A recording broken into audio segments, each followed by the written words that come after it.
Welcome to Snetterton for the fourth meeting of the BRSCC Fiesta Junior Championship with MRF Tyres. We had an interesting qualifying yesterday with Joseph Loke getting through to pole in just 2 laps before a gearbox failure. Now we go over to Richard to take us through the race. David Elsley and the team have got Joseph back out on track for this race, though. He starts on pole with Nat Hodgkiss returning to the championship alongside. So it's an all RCC front row. Ollie Turner for Jam Sport next up from Ted Potts. Alfie Glennie is in 5th position. Green flag waved at the back of the field. We're ready for some BRSCC Fiesta Junior Championship action. This meeting takes us to the halfway point of the season. Away we go. It's a good start from Loke from pole position. Certainly doesn't seem to have any gearbox issues now. The white car is Nat Hodgkiss, who's on the outside line, but Ollie Turner is there in blue and yellow having a look as well. The black car is Ted Potts. The red car in 5th place is Alfie Glennie. Up into 2nd goes Ollie Turner. Hodgkiss, who hasn't sat in the race car since the last round at Brandtatch last year, is looking far from race rusty. This, I believe, a one-off. And he's on the outside line. Up into 2nd, consolidating 2nd place is the championship leader, Ollie Turner. Good move, read that well. Down towards Palmer they go with Joseph Loke. What a performance from just 2 laps in qualifying before the gearbox failure, as Zena said. But they've got it back out, and he's had no confidence, not at all, as we ride on board with Ted Potts. The man from Heathfield. Just one retirement for him so far, which was at Pembrave. Had hardly any retirements this year. And look at Ollie Turner from nowhere, hard on the brakes, goes through into the lead. Superb move by Turner, but runs right on the exit. And Joseph Lowe, cool as you like, goes back into the lead. Superb racing from the Fiesta Juniors. That's why this is a great training ground. And Hodgkiss has gone back into 2nd position as well, passes Turner. Turner did what a super move down into Agostini. Ted Potts is coming up in the mix as well now in the black 55 car. The youngster from Heathfield challenging hard in 4th place, but now Ollie Turner's back on the case of the white machine in front of him, Nat Hodgkiss. Now, he was on the podium here last year, race number 1, James Wade. Won the first race here last year from Ollie Turner's 2nd, so Turner is familiar with the circuit, on board with Alfie Glennie. 2nd in the championship, Alfie Glennie, and P5 as they head down the straight under the bridge into Brundle, left-hander here. If we stay on board with him, we're going to the right-hander at Nelson. Turner running a little bit wide there. He's got a big championship lead over Alfie Glennie in 2nd position. Ted Potts 3rd, I think, after the drop scores are applied. And you have to be a bit of a mathematician to work things out with the drop scores, but we just enjoy the races as they unfold. That's the Magnus Crickley car, incidentally, as well, borrowed for this occasion. As challenging for the lead is Nat Hodgkiss. We're on board with the race leader at the moment, Joseph Lowe, coming along centre straight. There's his teammate to the outside line. Side by side across the line. They go over the brow, very slightly downhill into Riches. And Hodgkiss is having a look. So too is Turner coming back into the mix as well. They're still side by side into turn 1, the 2 teammates. They're giving each other room. This is a fine run between the pair of them, and the box seat for Ted Potts in 4th position. How's this going to pan out for the lead? Potts is challenging for 3rd. Looks up the inside line of Ollie Turner. Can he go through? Tap into the back of Turner. Turner held on to that very well indeed. Goodness me, again, this is all about learning for these drivers. Potts saw half a gap. He went for it. And they're all okay. Turner kicks up a little bit of dirt into the face of Ted Potts as they carry on and head down in towards the into Agostini, which is a potential passing place on the inside. Although here, Hodgkiss is looking at the outside line again. The 2 teammates giving each other room, and it looks like Loke's going to have the line down into Hamilton. They're still side by side. Ollie Turner might want to side with whoever's going to be the quicker car here.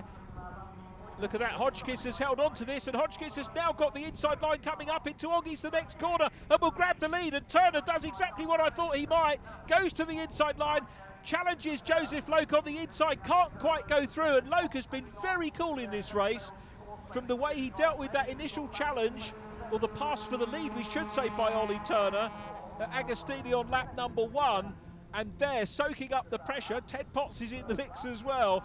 A superb 4-way scrap for the lead, and Nat Hodgkiss, who hasn't won in juniors, has had plenty of podia. Great to see him for what we believe is a one-off outing in the race car consultant's car. So he leads this one at the moment from Joseph Loke, who's got his mirrors full of the championship leader. Ollie Turner will be mindful about championship scores, but the Samco Sport, Jam Sport entry will also want to take a win. He won't want to sit back and just accumulate points. He wants to show everybody that he's capable of winning. We know he is, but he'll want to get stuck in. A little bit of cloud cover here, keeping the temperatures down. And Hotchkiss, the reason I was saying that hadn't been in the car since Brands last year was a test day here on Friday. Joseph Loke is on his first visit to Snetterton. Did the test day on Friday. Nat, the race leader, was doing GCSEs on Friday, couldn't do the test. But it's all academic really, isn't it now, because he's Ted Potts having a very good race in 4th position as well and challenging Ollie Turner, so the lead two starting to build a little bit of a gap. Wipers on for the driver in P2. Lead 3 have broken away a little bit now. Joseph Loke joined the championship at Pembrey, picked up that damage in the first start on Cadwell Park, but great to see him back. He was on the podium at Pembrey, remember, first time out, and showing good form here once again. And Matt Hodgkiss looking as if he is going to take his first win in the championship. Alfie Glennie second in the standings at the moment, has been very consistent. Another driver very capable of taking a win. Remember, took 2 podia at Pembrey, another podium in race number 1 at Cadwell Park, and some spectacular circuits these drivers compete on throughout the year. It's why it's such a terrific learning experience. And on board with Alfie Glennie, he's running over the curves. They're grabbing the apex and continues to work hard in that 5th position. All of our runners still on circuit at the moment. Fastest lap of the race is with Nat Hodgkiss, the race leader, who gets some points on the board. Let's hope that he can maybe be persuaded to do a few more races over the remainder of the season. But that 95 car running well. If nothing else, he's giving it a run out for any potential drivers who may well be watching this. If you're running in karts, I can tell you that top level karting is more expensive than coming and running in the BRSCC Fiesta Championship, without a doubt. Across the line onto the last lap of race 1, round 7 of the championship, very nearly, incredibly, at the halfway stage of the season already. It's Nathaniel Hodgkiss, the race leader. It gets the fastest lap again on lap 6, a 2-minute 22.493. Just a shade away from their qualifying times. It's going to be Hodgkiss that is still, I tell you what, under a bit of pressure here from Joseph Loke in second. Still Ollie Turner in 3rd place. Now for Turner, he will maintain a 100% podium finishing record this season. And when you look at what the other drivers have achieved, that is something a little bit special for sure. First, third, 3 more firsts, and then a 3rd here if it stays the way it is at the moment, as Hodgkiss continues on his way, still under pressure from his teammate. I don't think that Loke is close enough at the minute to do anything. Turner still looking good in 3rd place. Turner's best lap time, a 2 minutes 22.8. 2:22.4 for the race leader. Joseph Loke on a 2:22.6. So they're all pretty much, in terms of their best laps, exactly where we would expect to see them on circuit at the moment. Now we are getting some track limits issues coming through as well from race control. It's not going to affect the way they finish, by my reckoning, as they come down the straight into Brundle for the last time. Nat Hodgkiss it is that continues to lead this race. A little bit wide there. You can see that Joseph Loke really chasing hard, trying to get on terms with the race leader, who's trying absolutely everything in the book to close down. Neither of the top 2, I hasten to add, have been affected by track limits penalties. So they've been more or less wheel perfect. And as you know, the track limits, you can get away with it a couple of times and then the clerk will pop a warning out and ultimately will slap a 5-second penalty on. But the top 2 drivers not affected by that, and it's going to be Hodgkiss who will take his first win in the BRSCC Fiesta Junior Championship here at Snetterton, ahead of his teammate Joseph Loke. So it's a race car consultants 1-2. Jam Sport in 3rd place. Championship leader Ollie Turner takes 3rd. Confirmation of the result. In the 4th place was Ted Potts, completing the finish as Alfie Glennie, and Nat Hodgkiss got the fastest lap on lap 6.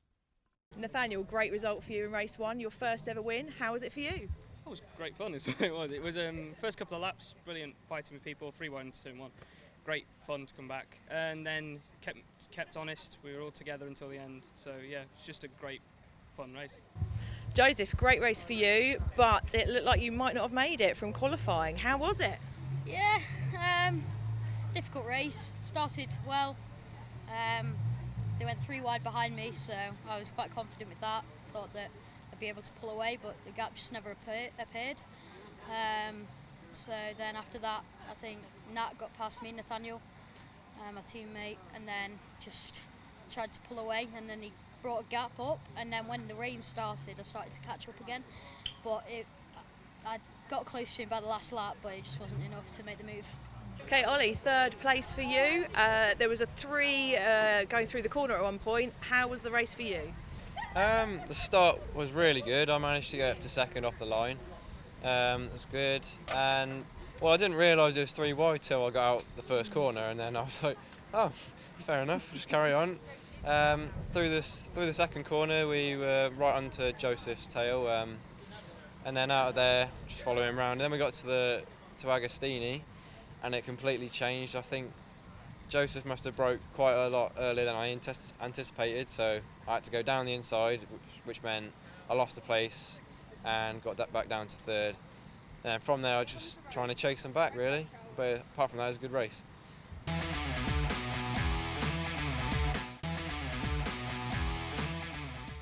The drivers are lining up ready for race 2 at Snetterton for the BRSCC Fiesta Junior Championship with MRF Tyres. We've got Nathaniel Hodgkiss on pole, and we're going to go over to Richard now to talk us through the race. Thanks again, Zena. This brings us to the halfway point of the championship, and the cars starting in the order they finished the previous race, with Nat Hodgkiss on pole from Joseph Loke, Ollie Turner 3rd, then Ted Potts and Alfie Glennie. Is it going to be a double for Nat Hodgkiss? Only double so far this year from Ollie Turner in the 22, makes a very quick start. It looks like Alfie Glennie's trying to out-drag Ted Potts into 4th place, but what a start from the outside of the front row for Joseph Loke, who leads them down into riches for the first time. Going for the sweep round the outside line is Ollie Turner. Nat Hodgkiss, race 1 winner on the inside in white, is going to consolidate 2nd position as we ride on board with Turner. Going into the hairpin, a lock up from Joseph Loke, who goes onto the grass and down to 3rd. I tell you what, he's going to be 5th here when he rejoins. He's kept it going. Good recovery. It's always about the recovery after a mistake, and he is in 5th position. But he realised what was going wrong. He made a superb start for Joseph Loke, to be fair. So it's Nat Hodgkiss now from Ollie Turner, coming down into Agostini. Turner here is looking for the wide sweeping line into this hairpin. I tell you what, could very nearly have made the move there. He'll go for the inside and try and get a run into Hamilton. The next corner, Ted Potts is in 3rd. Then Alfie Glennie, who's very quick off the line. I thought Glennie was going to snatch 4th position as they went down into turn 1. Close did he get to that marker there. Real precision stuff from car 27. Kent-based driver comes from Sissinghurst. 15 years of age, goes to NASCAR's Academy in Paddock Wood. I'm sure all his past colleagues, everybody from Kent cheering him on. Working hard in 4th position at the moment is Alfie, looking to get back on the podium. 3 podia so far for him this season, so very well capable of it in the Acorn Plant and Tool Hire backed car. But the battle is on for the lead, and it's Nat Hodgkiss who leads this one from the championship leader Ollie Turner. Ted Potts back in 3rd at the moment. These two, look at Turner here. This is notice of intent, really showing the blue and yellow nose of the 22 car to the race leader. He can afford to take a little bit more of a wider line there, which you saw, trying to gain momentum into Coram, and maybe a look up the inside into Murray's. Too far back to do anything in these early stages. They lift the wheel in spectacular style coming into Murray's. Now come on to the centre straight. We're talking to some of the junior drivers about their racing heroes, and drivers of this age. Remember, this championship ranges from 14 to 17-year-olds, and the reason I make this point is that among their heroes, they still cite Ayrton Senna, many of them, as their racing hero, and they've just come along the centre straight, and it does resonate, the corner names resonate with these drivers. Ollie Turner's still chasing hard.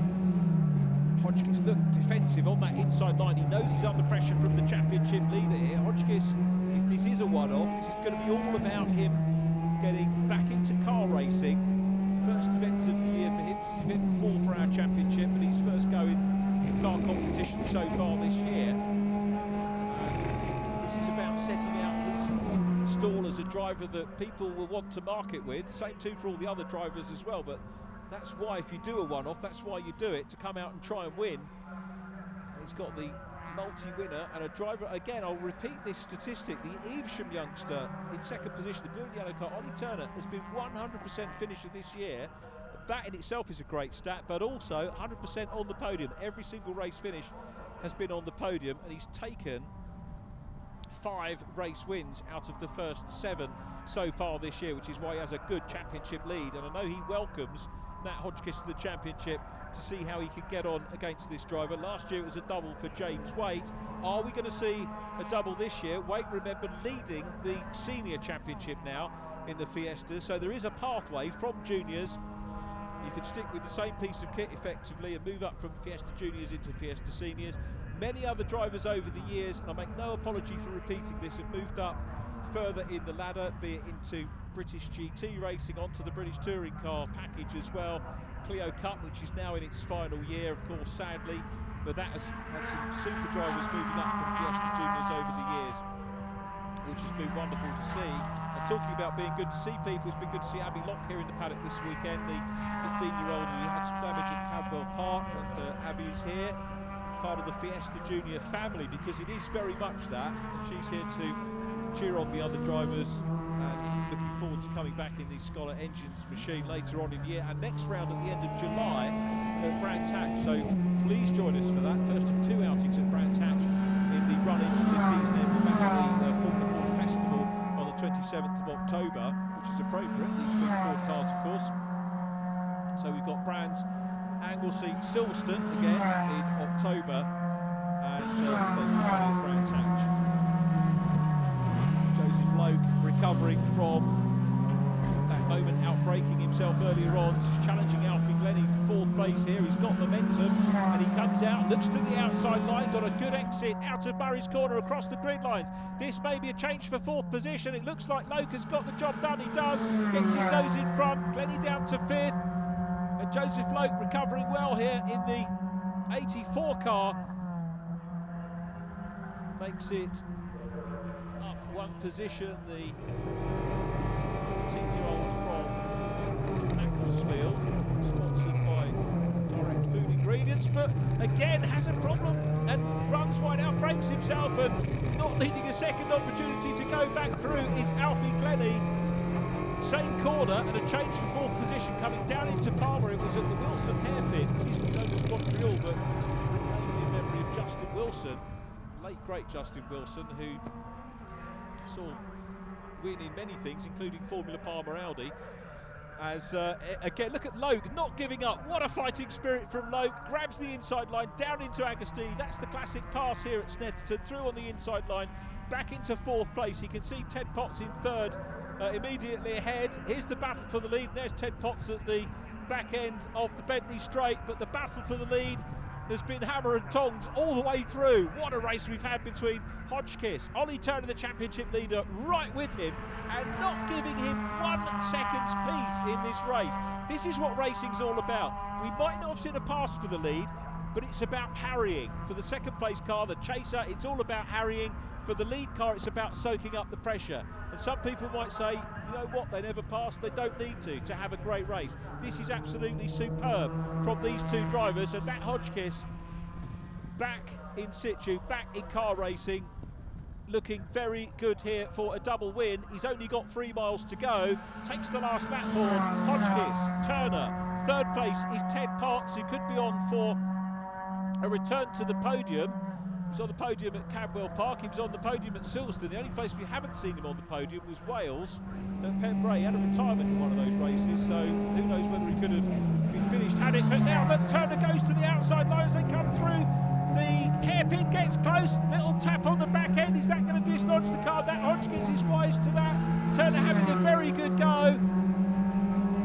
Not deliberate contact, he just got very, very close. Remember, these youngsters are still learning about the space in these vehicles. And Turner, it doesn't dislodge the leader. And in fact, if anything, I think Turner lost a little bit of momentum there, but he'll come again and maybe have a challenge. No, too far back to come down into Agostini. Slightly defensive is Hodgkins, mindful of the fact that Turner, if he sees a gap, will go for it. He knows that Turner will go for a gap because he's felt him on his rear bumper already.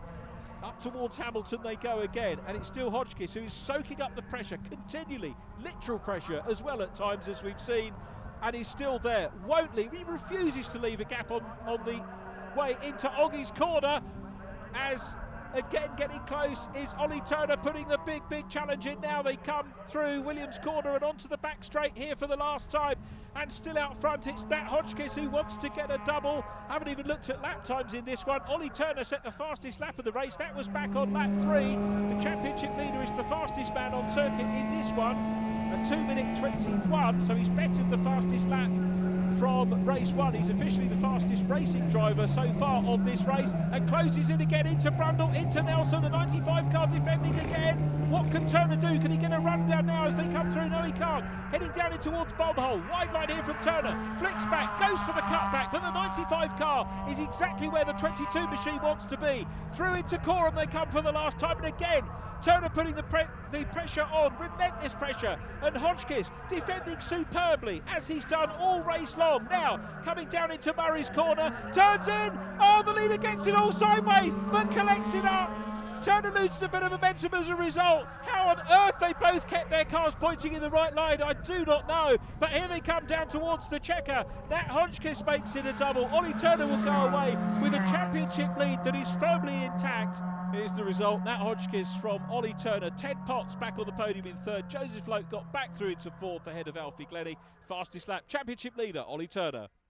Nathaniel, congratulations again. What a weekend it's been for you. But it looked like it wasn't necessarily that easy towards the end. No, not at all. It was really hard. Very difficult all the way throughout, kept me honest. Just want to say thank you to Race Car Consultants for the car on a return to the series. And yeah, it was, as you say, it was very difficult to race. Ollie, 2nd place for you there. Looked like you had a great start. Talk us through the race. Yeah, look, once again I got a good start, up to 2nd off the line. Yeah, just from there I was chasing, got towards the latter half of the race, and we started to properly get on the back of Nathaniel, to the point where I was actually touching him in some corners, and yeah, it was really close. Shame I couldn't quite get a lunge on him. Tried it many times, especially on the last lap. I managed to, well, almost get alongside him, but unfortunately it just didn't happen. But yeah, I just want to thank my team, Jamsport Racing, for a cracking weekend, and my sponsors, Team Samco. Ted, congratulations, 3rd place. Looked like it was a bit of a lonely race for you, but how was it out there? Yeah, it was alright. Didn't really have anyone to battle with, but when I saw Nat and Ollie were away, I thought I'd just kind of sit back, enjoy a bit of driving, I suppose. It was good fun though.